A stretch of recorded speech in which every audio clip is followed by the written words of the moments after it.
Welcome to the Game Developers Refuge podcast for the month of March 2009. I'm your guest host, Kenny, sitting in for Jay, who is currently off doing something completely worthwhile with his life. This is episode 18, and today I have a couple of wonderful guys with me. First up, we have Kevin. Hello. And next we have Mike. Hi. Who is going to be spending the entire episode talking about Super Mario and Deus Ex. I hope you're ready for it. That's what he does But best. in all seriousness, we have a couple of interesting topics we're going to cover today regarding game design in general. The first topic that we have is game mechanic disappointments of the last decade. And what we're going to do is we're going to go back and look at game development over the last, we're going to say 10 years, thereabouts. There have been a lot of developments in general. Some things stay the same, some things change. And we're going to be looking at things that were either just bad developments in general, or something that perhaps was hyped overly and didn't turn out to be satisfactory. I'll go ahead and lead off. For me, over the last decade, the major game mechanic disappointment for me would have to be just physics in general. There are a lot of high-profile projects that came up.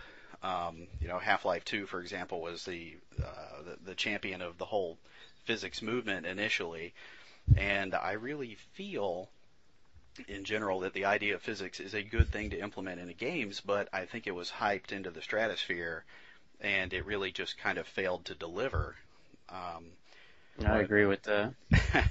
What way do you think it failed to deliver, you guys? Okay, well, I mean, initially, to be perfectly honest, I think the media and game developers in general never really had a clear idea of what they wanted to offer with physics beyond just a big, blinking light on the back of the box that says, for the love of God, it has physics in it. And right. what it really ended up being is the vast majority of games would use, like, say, Havoc or, the Aegea physics engine, and it would just make the explosions a little bit prettier. And every now and then you would see a game like Half-Life 2 actually tried a little bit, but it seemed to me going through and playing it that the vast majority of the puzzles just ended up being a lever with a counterbalance.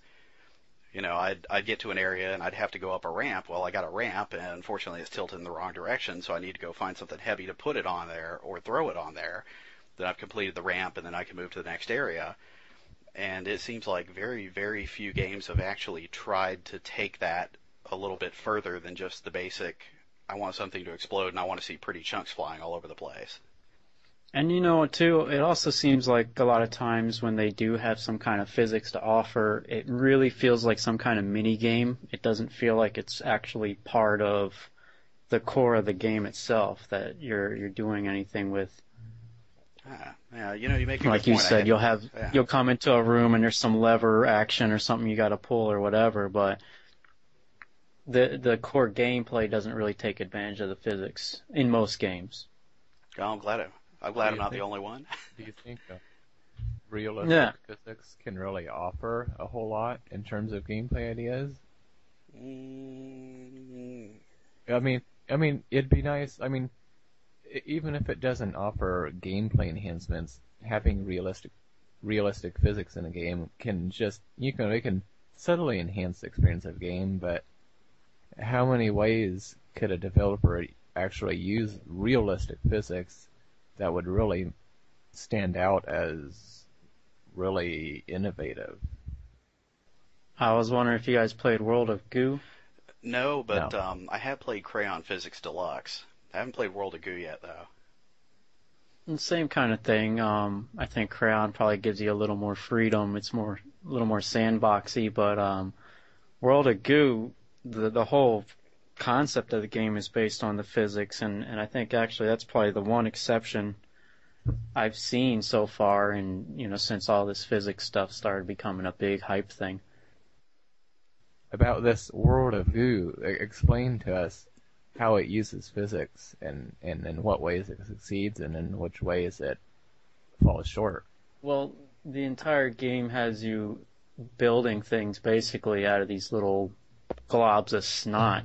So, like, I don't know, it's kind of like a Lemmings kind of deal where you got to get a whole bunch of critters from one place to another, but in order to do that, you have to build bridges and towers and, all these weird things, but they all interact with the world and each other very realistically. Things will fall over or bend or stretch, that kind of stuff. So the physics And is integral to the gameplay, in other words. Right, right. You might actually have to build a tall structure and then knock it over in order to create, some kind of landmass to get across a hole, that kind of thing. So a lot of really cool ideas. They use wind and gravity and all kinds of stuff. I suppose in a game like a golf simulation, things like that, physics simulations could. Yeah, true, like a billiards or something. Yeah, things like that. I see it as, for most games, aside from a couple of concept-related games that are really centered around it, like, World of Goo or Crayon Physics, I really see the whole physics thing as being supplementary. It's really good for ragdolls. It's good for handling explosions. It's good for handling debris and things like that. But, the vast majority of games aren't Rube Goldberg type stuff. And, Yeah, I it totally is agree. nice that when you blow a guy's head off with a shotgun and he's falling down the stairs, the limbs contort and move in a realistic fashion. You just kind of sit there and go, oh yeah, that's nice. But Mm-hmm. yeah, Doesn't really affect yeah. anything in the And game. going world. back to what you were saying about the whole type of mini game type aspect of it, I really had a big problem. I hate to pick on Half-Life 2 because everybody loves it, but God, I just had a problem that every time you got to one of the little physics areas, it was obvious. It wasn't really a puzzle so much as, okay, I know I got to find something heavy. Let me just stop for a moment, look for the heaviest thing I can find, and then I'm going to pick it up and put it on here, and voila, we're moving on. So, Right. That's it for me. Anybody want to throw up what they found to I be have disappointing? Lunch. I have something that always Taco Bell. disappoints me. All right, ladders. go for it. Ladders? Ladders. I don't God. like ladders. You're on your Have you damn ever Load Runner played thing a again, 3D aren't you? game? What? You're on your damn Load Runner thing again, aren't you? No, this has nothing to do with Loader. I'm talking in 3D games. Oh, okay. Have you ever had a game where you could getting on and off ladders, or when you get the top ladder and you can't get off, things like that? They just always annoy me. Am I alone here? No, actually, I agree with you. A lot of games, especially the older FPSs and the adventure games, just don't handle it well. Climbing up a ladder is real easy, but then when you go to climb down, you usually just, oh shit, I just fell down. Right. And it's I the can't same really thing think of a way to do it better than they have, though. with water and stuff. Water is also always annoying, and when it comes time to get out of the water, you can never get out of the water when you want to. Right. Some games have definitely had a problem with that. That's another Mario Galaxy complaint, isn't it? No. No, he thinks Mario Galaxy is a perfect game, so yeah. It is, exactly. It's There's not nothing because wrong. it's a bitch to get out of the water. It's a perfect game. I don't know, was there? If Yeah, you don't have to go in the water anyway. yeah, there was water. Yeah, there's a couple of water sequences in Mario Galaxy. I forgot about that. Toward the later game, it's like water Damn, Mike, everywhere. now I'm gonna have to play that again. You bastard. But yeah, I do. In general, I understand what you're saying about the ladders. I've definitely had a problem with that with mini games. There were some. I'm trying to think of some off the top of my hand that were just so bad that I would get to the top of the ladder, and if it were time to climb down, it was just such a horrible bitch to try to climb down that I just fall and take the hit. If I knew that the fall wasn't going to kill me or take off like 3/4 of my life, I just jump down and take the hit and move on. Because it was better than standing there for 5 minutes trying to find the exact spot and then hit the button and then, the camera shifted, so when I hit down, I actually climbed back up. Running it. Yeah. Oh, yeah. I think it might, Quake 3 did it right and just got rid of the ladders altogether. Hey, I'm up for ramps. Ramps are good. it might help if they had an assign button, even if it's just in the context of where you are on the ladder. That would make it so that you would automatically get on or get off the ladder. I do notice that a lot of Japanese titles, the way they handle ladders is they kind of pause the game for a moment. You go up to it, you push your A button or whatever, and then it plays out a little sequence where the character grabs the ladder and, and then you're up at the top, and it just starts over. And you don't have this kind of, the issue that you have in like an FPS or a platformer where you're trying to do everything in real time, and you don't really want to pause the game for any reason. And it seems like a bit of a that works cop-out. depending on the type of game. Yeah, it seems like a bit of a cop-out, but it works for, something like Resident Evil 4. It would work really well, whereas, you wouldn't want to do that in like Crysis or something. I don't really see a good way to improve it other than just having good design sensibility and maybe some good collision detection in your engine. I'm not a ladder expert. Oh, I had one more thing written down as far as game mechanic disappointments, if we have done climbing the ladder topic. And I always gripe about this one. I generalized it. I usually cite Halo's 2 guns at a time as an example, but just overly confining inventory limits in general. And I'm not sure, obviously this isn't completely limited to the last 10 years or so, but it seems, more common where games are, maybe I'm just a pack rat and I want to keep everything and carry everything, but... Well, I want to say, if my memory still serves, I know I'm getting kind of freaking old these days, but back in the old days you used to have pretty much like unlimited inventory in just about every game, and then all of a sudden people came up with the concept of, well, we're going to do the AD&D thing where you have like encumberment, and they say, okay, well, we can't carry everything. We can carry up to a certain weight. And then it evolved into like FPS, and they say, okay, I can carry 2 weapons now. It's unrealistic for you to carry around 12 weapons, but it certainly is convenient. And it takes away a little bit of a strategic element, but it seems like it's migrating into more and more games. And some of them I don't know if they really need it or not. I think sometimes it can be a good thing, though, because it'll add replayability to the game. Like if you're going through the same area, the next playthrough, you might have different 2 weapons at time, or it might just change, like mix those up. I don't like that. What's no, that? That sounds just over their belly like aching. Company man. Well, I can see both sides of the fence. As a player, I want to have everything, but going back and actually playing a game like Stalker, where you were severely limited in what you could carry, even though in reality, I would be extremely hard pressed to carry, 2 rifles, a shotgun, a pistol, 300 rounds of ammo for each of those, and 20 med kits. It felt like I think you can do it. Well, I mean, I got a lot of room in my pants, but it felt like I wasn't carrying much, because when you get out there and you start mowing these guys down, all of a sudden you're like, great, I'm down to a pistol and 3 rounds. What the hell happened? But it does put a lot more pressure on you to be a little bit more intelligent about your weapon loadout and keeping track of your supplies, and not run around going bandage, med kit. Oh, what happened? There's a balance between the two, but I don't want every game to end up that way. Sometimes I want to have 99 potions, damn it. I think it just depends on the game whether or not it works or not. Like good old Doom, you want to have all the weapons right there. Bam, you hit a button and you can, it's very situational what weapon you need. But like with Stalker, any gun can take out an enemy, so it's not as necessary to have such a wide array of weapons, right there at all times. Oh, that is actually a good point. I haven't really thought about that. I mean, the pistols in the game really suck, but you get a good headshot and someone does go down. So, yeah. Right. All right, Kevin, what have you got for us? I forget the topic. Yeah. We're bitching about stuff. Technically, it's game mechanic disappointments of the last decade. Okay, well, I've got Gradius here in front of me, so it brings up an excellent example. Still, to this day, in most shooters, when you die, you lose all your upgrades, all your weapons, all your shit, and you start right where you left off pretty much, or, a few screens back, and you're just in the middle of a level with nothing, and you're fucked.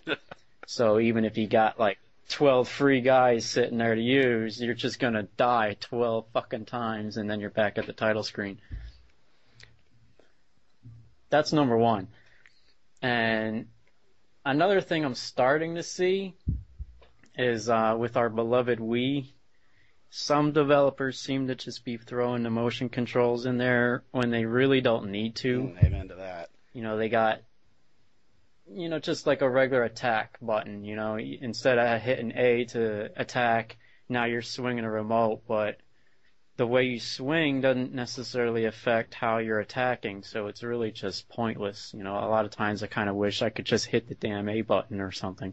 I completely understand that last part, yeah. And that's all I got. I was going to throw that out there real quick. I was playing Mad World for the last couple of days, and the controls on it are actually pretty decent. I mean, if you just want to tap the A button, you can just walk up to someone and just press the A button, and it's going to go like God hand on them.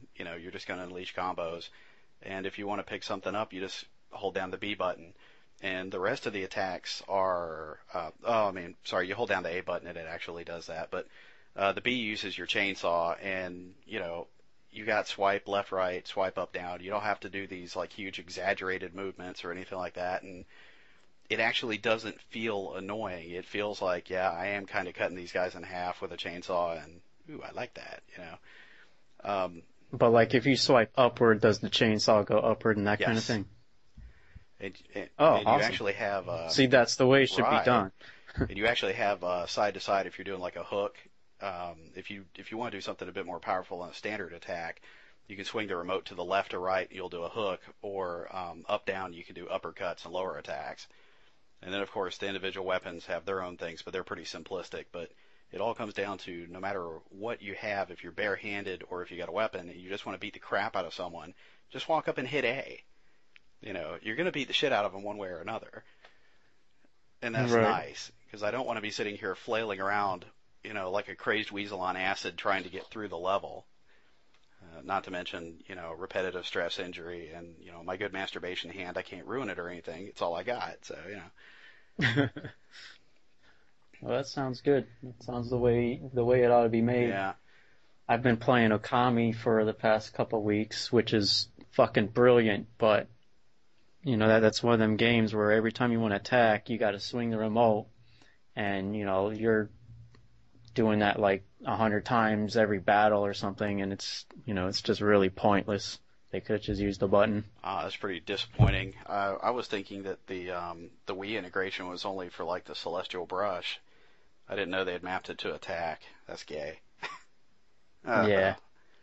Well, everything else works pretty good, but that's my only complaint with that particular game. But other games have done that. I think even Zelda has you swinging. Yeah. The remote, doesn't it, for attack? Yeah, it does. And like shaking the nunchuck or whatever to do your special attack or whatnot. Right. Mad World actually does have the little shaking the nunchuck, but it's only if you want to do like an emergency evade. And you don't have to actually shake it. You just have to just kind of flinch in one direction, and he'll jump out of the way.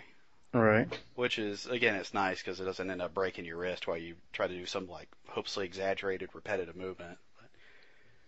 But, I would definitely say that's an extremely, extremely good example of disappointments of the last decade. I mean, really.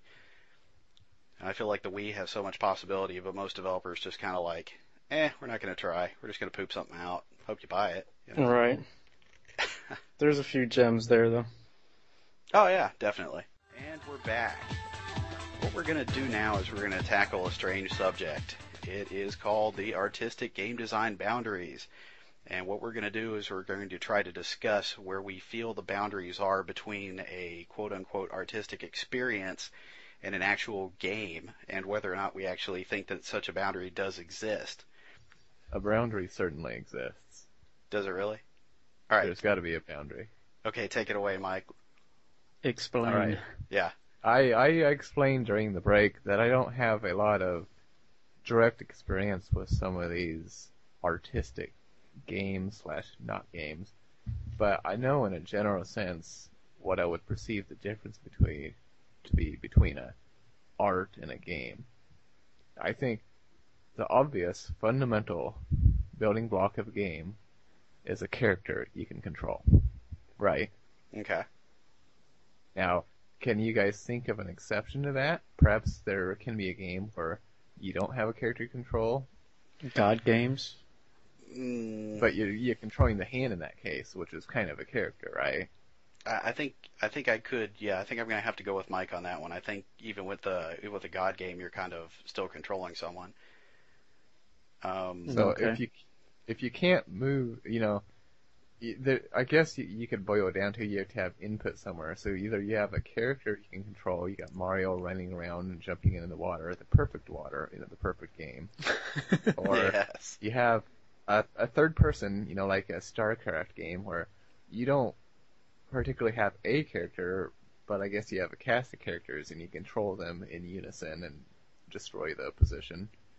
Or you have one of these black and white games where, you don't really possess any character, but still similar to the RTS. You have influence. Yeah. Yes, you have influence on a character or a set of characters. Well, so playing off of that real quick, I would like to mention that Roger Ebert is famous for his stance that games are not art. And if you go and you look at the crux of his argument, it's basically that, it's audience participation. I mean, when he thinks of art, he thinks of something that you're subjected to, a book that you read or something that you watch, a movie. But when you're actually playing a game, it's a form of art that you're participating in, and so your participation actually becomes part of that art, and for whatever reason, he thinks that invalidates it. So he doesn't believe in participatory art. You're part of the art, but it's not right, art. Because he's saying that it's no longer the vision of one artist in particular.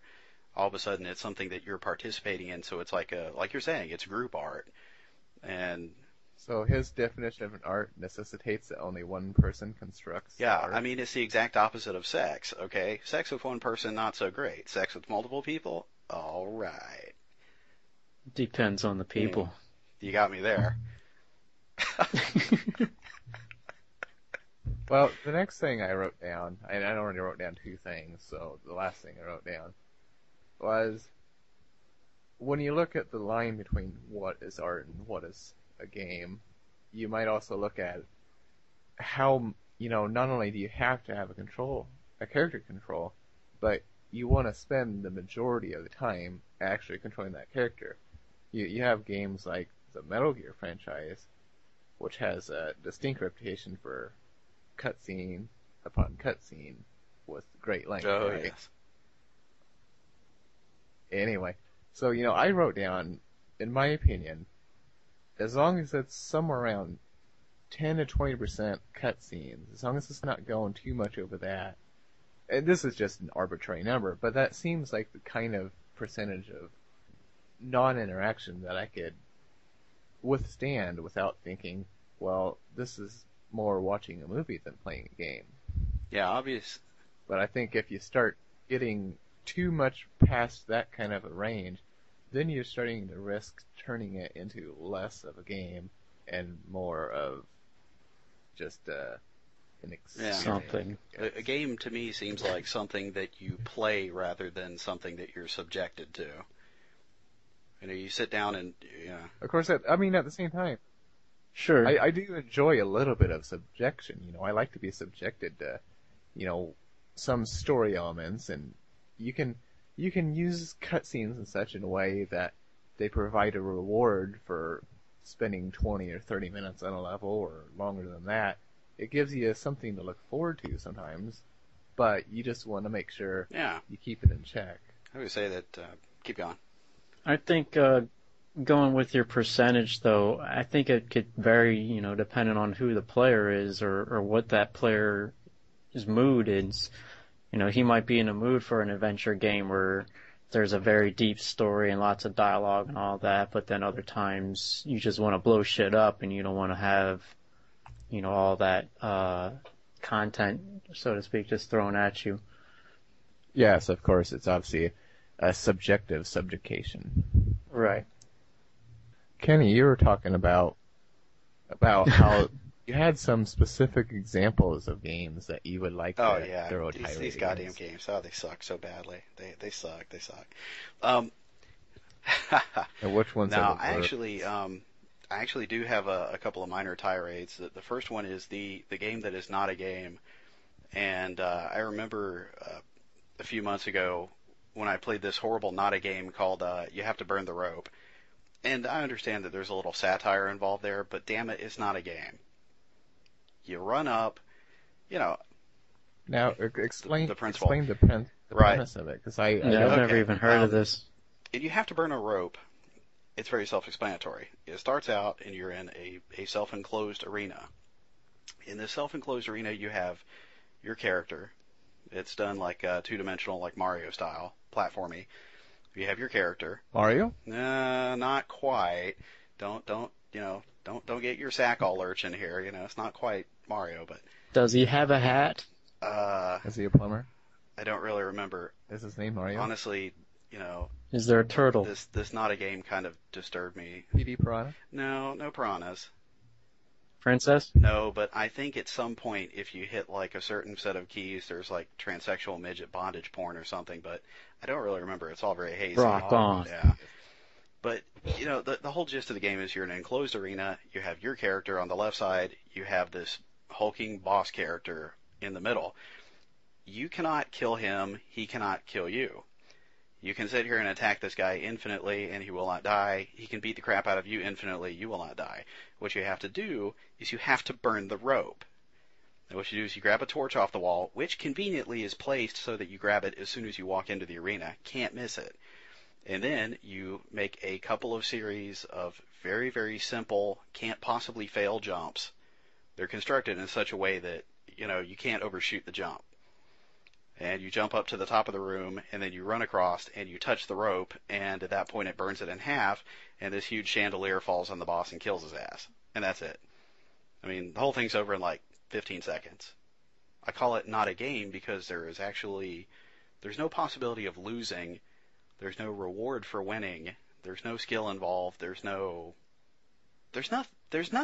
No reward for winning. You get to go. You don't consider advancing to the next monster and the next There is monster, none. and then advancing to having defeated. That's There's it. only one monster, It's all over. and you don't consider defeating that monster a valuable no. reward. I Well, it was. It interested me when he talked about how the aspect of having no way to fail, no way to lose. It reminded me of the game Jay has been working on, his Neverfall game. And so I started thinking about that. And is it more the fact that there's no benefit from winning? That's what really gets to your nerves? I would equate the game to this. Imagine you have a game where there is a large room, and you start on one side of the room, and there is absolutely nothing. It's just a walkway. And you walk to the other side of the room, and when you leave, it says game over. Was that really a game? Right. You didn't have to do anything but walk. That's Was a it game. really? I think that's a game. I do. Not a good By game. definition, sure.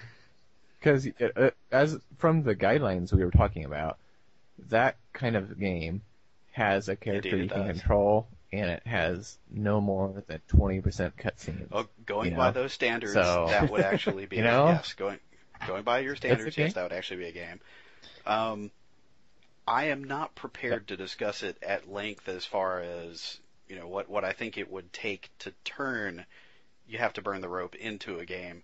I think certainly there should be some element of potential failure involved. I mean, there's no stress to it. In fact, the motto of the game is, and I'm pulling this out of my ass, is kind of not really quoting, but games today are just getting too hard. And that's just kind of the motto of the game. It's a game that you can't fail. You can't fuck up. You just walk in, you're done. Game over. You won. Or did you? I could see one use for that, though. If you had, say, a 2 or 3 year old and you wanted to introduce them to video games, and that was like the first game they ever played ever, then you could see some benefit to that. Yeah, they might actually think Something it's cool. dirt simple that they could just, learning how the buttons work, that sort of thing. Sure, I'll give you that, definitely. It just always kind of struck me as a not a game, and given our discussion, I may have to reclassify it, but I'm still going to say it sucks. But that I one didn't right say it was there, any good. that one there leans I mean, I don't really consider that a full artistic type game, but it does have a point to make, and the point seems to be more important than the actual quote unquote game itself. Um, the other thing I would have to throw out there on a completely different subject is that say you're a studio and you say, I want to make an artistic type game, I want to make something like, and oh, I'm going to get in trouble for saying this, but say you want to make Shadow of the Colossus type game, okay? I liked the idea behind Shadow of the Colossus. I hated the presentation because I felt that it was actually an exceptionally poor game in the way it was executed. I have issue with the camera, I have tremendous issue with the controls, the actual story pacing, et cetera, et cetera. I have a laundry list that goes on for it goes out into my yard and actually rolls out into the street depending on the font that I use. But the idea was there, and my whole point is when you're looking at a game and you're trying to classify or quantify its value, whether this is a good game or not, an artistic game shouldn't get a free ride. Just because it's a great idea doesn't mean that you should completely be able to just gloss over the fact that everything else sucked about it. I mean, when I play something like, even looking at, I don't know how to pronounce it, Ico or Eco, that was a great game. Was it artsy? Yeah, hell yeah, it was very artsy. It was very atmospheric. It had a neat story to tell, but it had great pacing, great controls, great camera work, extremely well designed. Or if you go something like Beautiful Joe, which is all, it's 90% style, but that last 10% was just freaking straight up awesome. It had an excellent game behind it. And I'm just getting kind of tired of people trying to come up with these, incredibly artistic approaches to making a game, but there doesn't seem to be anything else behind it. That seems like just, stop that. So are you saying Sounds like a valid complaint. God, I hope Shadow of so. the Colossus was like a really well laid out football play, but when the whistle blew, all the receivers ran the wrong routes and everyone fell down? Yeah, I would say actually instead of running anywhere, they just grabbed shovels and started digging fucking holes, And everybody in the crowd said, "Wow, that was a great play. I don't really understand what was going on here, but something happened." I think as long as people sit down and they get some kind of enjoyment out of the game or art, whatever you want to call it, then it's all good. So Sure. I guess what Obviously, we're a lot of saying here people is, like Shadow of the Colossus. There must have been something enjoyable there that people got out of it. I totally agree with you, and my problem with it was that the actual game, for me, got in the way of my appreciation of the art. Because the whole time I'm riding around trying to find and fight the Colossi and trying to fight this damn evil camera and this terrible ass horse control as I'm riding around, it's sapping the fun continually. Because all you do is ride around and try to find Colossi and then beat the crap out of them. So if you don't even get that as perfect as it can be, it can really ruin the whole artistic experience. And that's what it did for me. And if the controls were better, if the camera was better, if the actual pacing of the story, what little there was done better, I would have definitely considered it an instant classic. I'd have no problems with that. But They're saying it doesn't matter how beautiful the art is. If you can't get at it, then it's pointless. Yeah, if I'm not enjoying playing the game, then what's the point of the art? Yeah. Kevin, did you have any particular topic you want to talk about on the whole artistic thing? Do you come up with anything? Not really. Fucking Okami kicks ass in regards to gameplay and art style, so I'll mention that. I don't really know what else to say that hasn't really been covered, in the media and whatnot anyway. I think everybody's seen, screenshots or video at this point, so really I don't have nothing else to add. So sorry to disappoint. No, that's okay. So what you're basically saying is, I just wanted to give some kudos. Unlike how I feel about Shadow of the Colossus, you actually have found a beautiful artistic experience, and the art doesn't get in the way of the game, and vice versa. You actually feel that you can enjoy both mutually. Right. Actually, I'm really surprised that how the art doesn't get in the way. You still have a very good sense of the environment, and they have a lot of sound effects and things like that really create this world that you're in, even though it all looks like hand painted and cartoonish, it really, I don't know, it just works. However, whatever the magic is that they did to make it work, it works brilliantly. I can understand what you're saying there. There's some art. Sometimes the artistic vision is so powerful that it just kind of everything gravitates toward it. It takes on a life of its own. You know, when you're playing a crazy game that looks odd, like say No More Heroes, for example, you know, the crazy quirkiness of the whole world and the characters and everything, it just creates a sort of charm that gets you past how odd it looks. Everything just clicks. And from what little bit I played of Okami, it seems like it has that effect. I played it for all of like 2 minutes.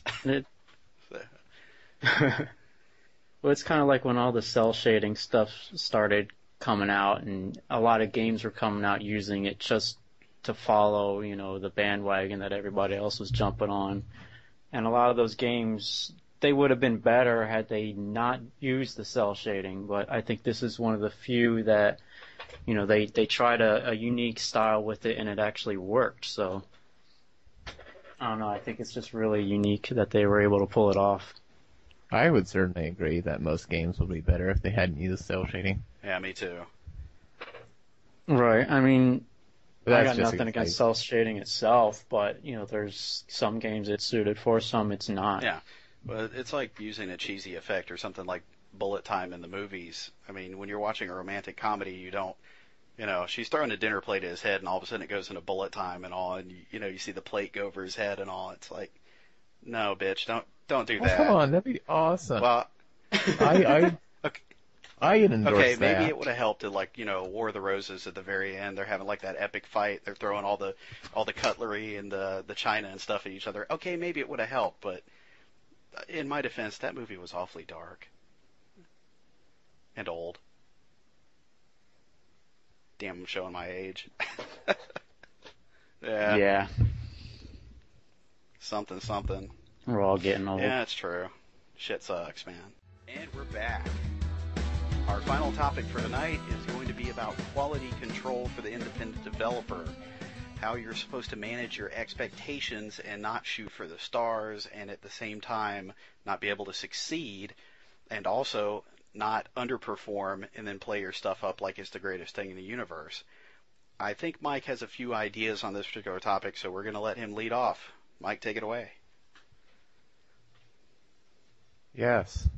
I found it pretty coincidental that we're going to be talking about quality control, because it was just during the break we were talking about the quality of our audio right now, and it came to light that we've had a bit of a clicking noise, and although initially Kenny tried to blame me for it, we were finally able to get him to confess that it was one of his really loud keyboards, and he just can't keep his hands off of it, and at random points during the recording, you can hear him clicking on it. And, you know, I think I heard him say he wanted to apologize for his egregious behavior. You son of a I think bitch. he did say that. Are you ready to apologize? He's writing his apology. Deus he doesn't even Ex care. Was a horrible game. Oh, you did not just say that. Don't Super spread such Mario lies. needs to go gay. Peach is such a tease. Well, Now, we that can might go be with that, true. I think. I mean, you know. But in all All right. In about 5 seconds, I'll start. I don't know. This is pretty good. I don't think I can edit this out. Yeah, I say keep it in. All right. Anyway, if we're getting back to what I really should have been saying, probably, when it comes to quality control, I think one of the keys, of course, is just having realistic expectations of what you can do. For instance, on my end, my realistic expectations, I have to look at, it's probably going to be 2 dimensions. Maybe if I wanted to try, for instance, a 3-dimensional game, I would probably want to try something simple. I wouldn't want to try a big massive multiplayer online game. I'd want to try, like when I started years ago, and I thought, oh, I'd like to start making 3D games now. The first game I tried was 3D Pong.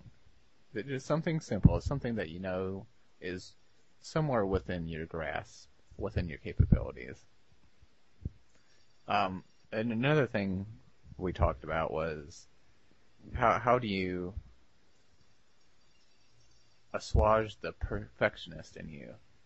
And I think you just want to make sure, I'm not sure I'm really clear, but just make sure you don't worry too much, in my opinion, about making the quote-unquote perfect game. I think invariably your game is going to have things about it that aren't quite, perfect. And you'll look at it and you say, in hindsight, I wish I'd used a different font here, or I wish I'd centered that instead of left-aligning it. You'll be able to find things always. So I think it's important that you accept that your game isn't going to be perfect. What do you think? Do you think that's valid? Every artist. Absolutely. I think as long as you don't want to say, well, I'm going to make a really lousy game, and, it can't be perfect, so why should I even bother making it good? Well, and you can make a good game. Just about anyone can make a good game. So you can sit down and you say, I'm going to make a good game. Maybe, if you're lucky, you'll get really darn close to perfect. I don't know. I probably won't, but you might. But, that's one of those realistic, reasonable expectations. Don't worry about perfection. Just make sure it's good. And just, the bottom line, just make a fun game. It doesn't matter how many flaws, how many left lines, center lines you wish woulda, coulda, shoulda. As long as the game's fun, that's what matters. Right? Yeah. Do you have any sort of minimum standards that you hold yourself to in any particular minimum aspect standard? of your game creation, game design? Well, I think I have a few, such as minimum standard number 1, try to make sure the game doesn't crash. Oh, well, you failed on every aspect with me. Oh, now... Actually, to be fair, your last game that you made, the Pickle Thief game, actually works perfectly. Oh, Flash games work for everyone. Except that you can't leave the trap. Never mind. It works great, Mike. Yeah. That's another part of it. I think that's a good example. You have to realize with the unpredictable nature of PC development, you're not going to be able to make a game that works on everybody's computer. You're going to put a game out, and some guy's going to come along, probably with a loud freaking keyboard, and he's going to say, your game didn't work for me. And it's what I do. I think, you can't really account for everything, can you? I thought I had something, terrible and sarcastic to say, but not really. No. You can't. No, you can't account for everything. But I think is when you're talking about minimum standards, it's a subjective thing. But you just want to be able to tell yourself, as you're making it and when you finish it, you want to be able to look at your art, for instance, and say, I'm not a Picasso by any means, but I made a legitimate effort and I took time and I made something presentable. It doesn't look, careless. It looks like at least there's some thought put into it. Yes, maybe it's not going to win awards, but competent, Mm-hmm. Sure. I see. Well, you're. I always feel it's a hard question to answer. Yeah. Well, when I compare my artistic output to quite a few of the denizens of the Game Developers Refuge Board, I always, have I wouldn't say an inferiority complex. It's more of an inferiority fact. but nonetheless, I can look at some of the stuff I've done, and I can say, that looks okay, and that's a minimum standard at least. And I can say, that looks okay. It's not, well, geez, that obviously took me about 5 seconds, and I intentionally made it look bad. Intentionally. He's got a reasonable understanding of what he's able to put out there, and he doesn't try to kill himself to make it, more than it's going to be, basically. I think that's what he's trying to say, right? When you apply such minimum standards to a project that you're making, you can say, well, art, I'm going to do this and that. But there are other areas. When you look at, interfaces, control customization in a game, which I think is a very important thing to add. And there are things like that it's not a matter of can I or cannot I, it's a matter of will I or will not I. Because anyone can hack into their game an option to change the button they use to jump in a Mario game. Do you want to use the space bar? Do you want to use F12 to jump? Whatever you want to use, you can make it so that the user can change that. So that's a minimum standard that I have, that I think anyone could have, maybe should have. I don't know. Should have, shouldn't have. It's called going the extra mile. But, actually, trying to create and that is part of your minimum quality standards. There were. I would go so far as to say there's like a minimum certain subjective features that you want every game that you put out to have. Certain basic amenities, and that's kind of. It really, I think this is probably the better thing for us to discuss instead of trying to shotgun this around a bunch of things is minimum quality standards. It's pretty good. I guess on I agree. I guess I'll just kind of like steal the topic real quick and run with the ball. But I've got two things that I concentrate on. The first one is, as far as presentation goes, if something can animate, it probably should. If you got a pointer on screen, it should be like animating a little bit, shining, maybe bouncing around, something. There should always be certain parts of the screen that are, catching your attention. You should never have the player, in my mind, just staring at a static screen and he doesn't actually see something drawing his or her attention to a certain part of the screen saying, yeah, the game's actually moving, it's waiting for you, let's do something. It's relatively minor, but it's just something that I take forward, and I make sure that I apply it to everything that I do. And the last thing, in general, as far as keeping my control scope under I don't know how to phrase it, the words are leaving me, but making sure that I don't try to be overly ambitious and knowing when to stop is I look at my game and I say, could this have been a SNES game? Could it have been a Super Nintendo game? Could it have been a DS game even without touch support? Is there a level of quality there to where you feel it could have been on either of those consoles and it wouldn't have been, complete junk? And that's for me. If I feel like, this could have been a SNES ROM I could be playing right here, and I would have never known the difference. To me, that signifies success. That means I've done just enough and I haven't gone too far. And I know it's really amorphous to say that. I mean, I'm not really pinning something down, like saying I have to have 375 sprites simultaneously on the screen or anything like that, but it's just sort of a feeling that I go for, and it keeps my ambitions under control for the most part. Not that, I still finish any games or anything, but that's just me. So let's ask Mr. Feature Creep himself, Kevin, how you evade some of these pitfalls. I don't. I just keep adding shit and adding shit and adding shit until the years pass, and then I finally put out a beta and never go back to it again. But in all seriousness, though, I think I just described half the board anyway. But no, I kind of got to go along with Mike was saying is you gotta look at your resources, and you've got so much time and energy and whatever ability to put into each part of your game. So you kind of got to dish it out to prioritize. Like he was saying, he would rather prioritize being able to set up the controls and having options for the user and all that kind of stuff. And you're saying you like to prioritize animation and having eye-catching stuff, this and that.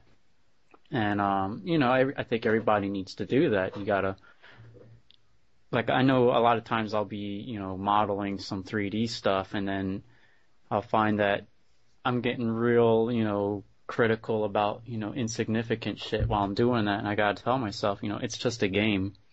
Let's wrap this up and move on to the next part, because there's only so much time to allocate to each piece of content or code or whatever you're working on. That's kind of the whole trick, is trying to sublimate like your nature, because I think most people who are serious about game development are perfectionists, and that's incredibly counterproductive, because at some point you're just not going to know where to stop. Right. And you kind of have to teach yourself to do that. And I think everybody ends up with like a mutiny or a Phoenix Blade or something that just goes on forever and ever and ever, and they go, I just can't, I won't stop, it's got to go on. Just one more feature that's got to be on fire, Right. Everything's got to be swinging around on fire, You just don't know where to stop, and eventually you learn. Well, something else too, as an indie, is you do have a little bit of freedom with that. You don't have a manager or somebody standing over you saying, okay, you gotta get this done right now or right away.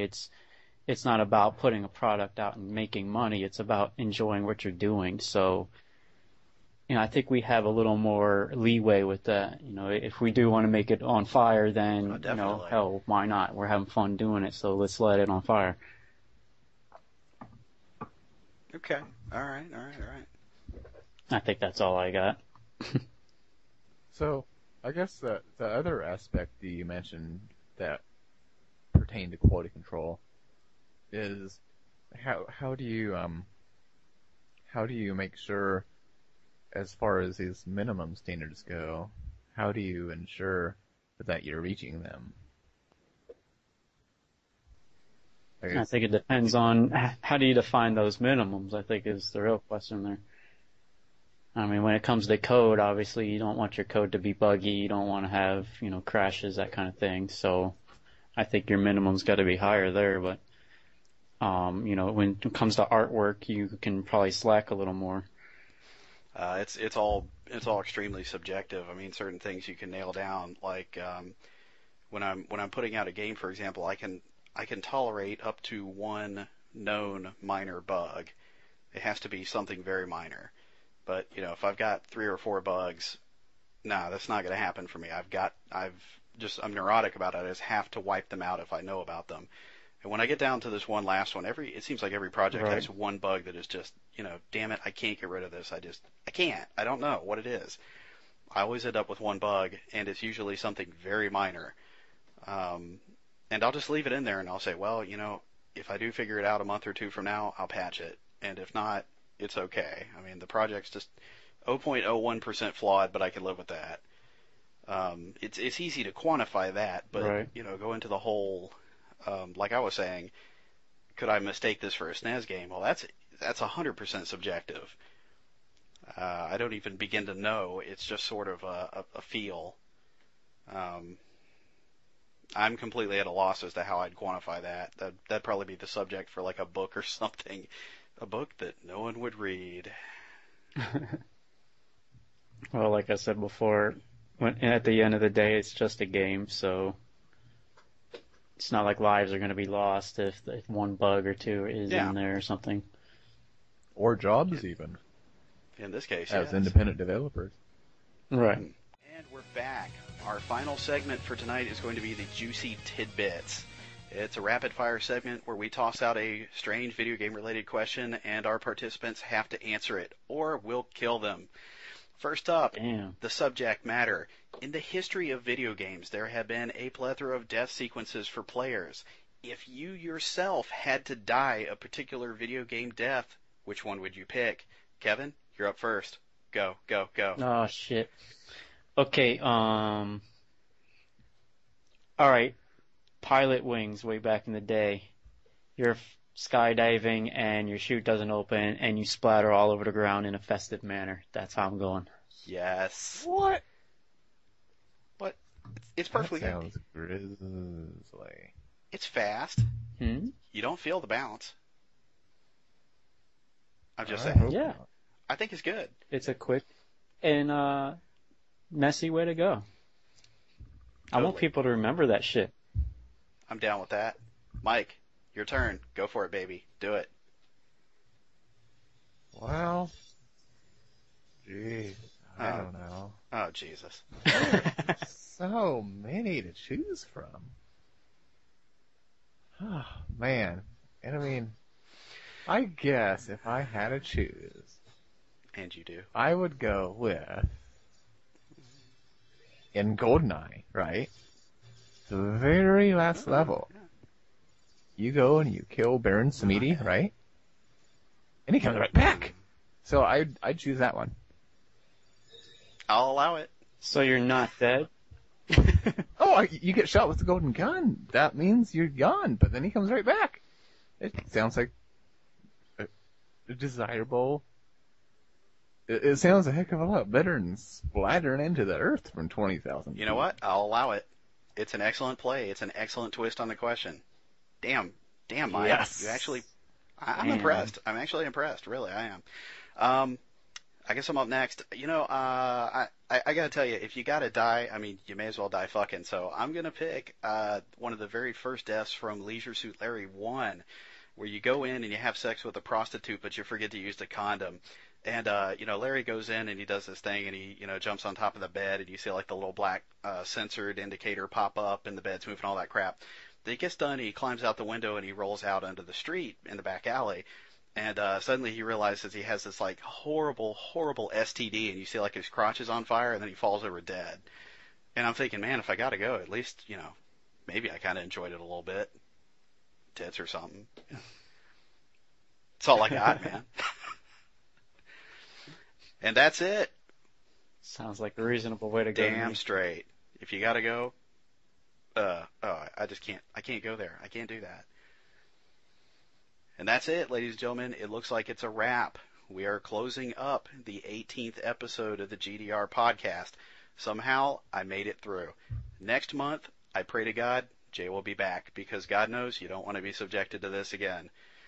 For me, Kevin, and Mike, thanks for being here. We'll see you next month.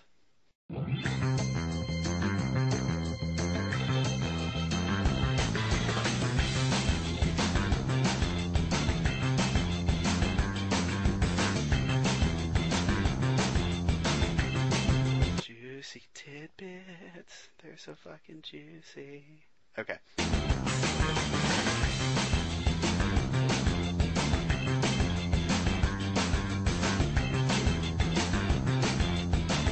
Four, 3, 4 or 5 seconds or in 5 Wait, seconds? wait. 9, 8. Who's gonna lead this one? Oh yeah, we I'm gotta. scared. Okay, we gotta figure out what we're doing. Yeah. See, this is why Jay is so much better than me. Jesus.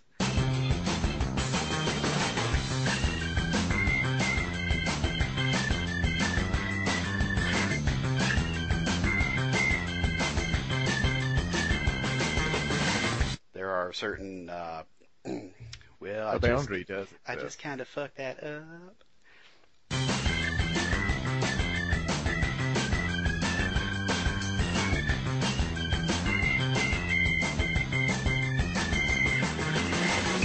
I'm shooting the core.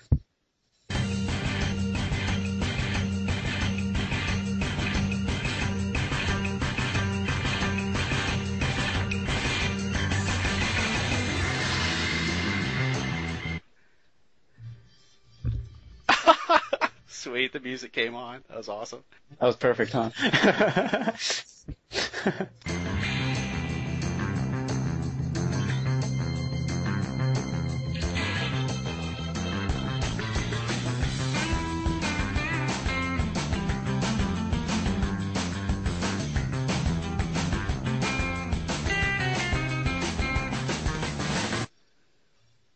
you were playing Gladius the whole darn time. Yeah. Yeah. That's how badass he is. This game's He the can still shit. play the game and participate in the podcast.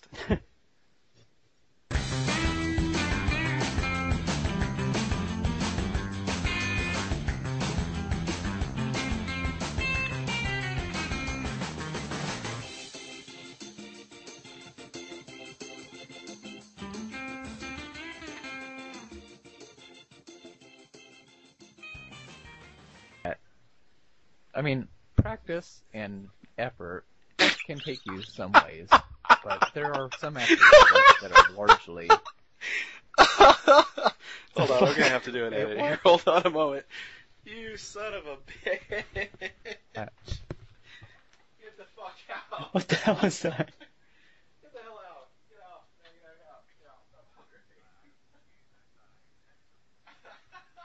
Get out! I was confused. I thought I had said something. I'm like, what did No, I I say? think he got ass raped by something. Oh damn! Man, that was.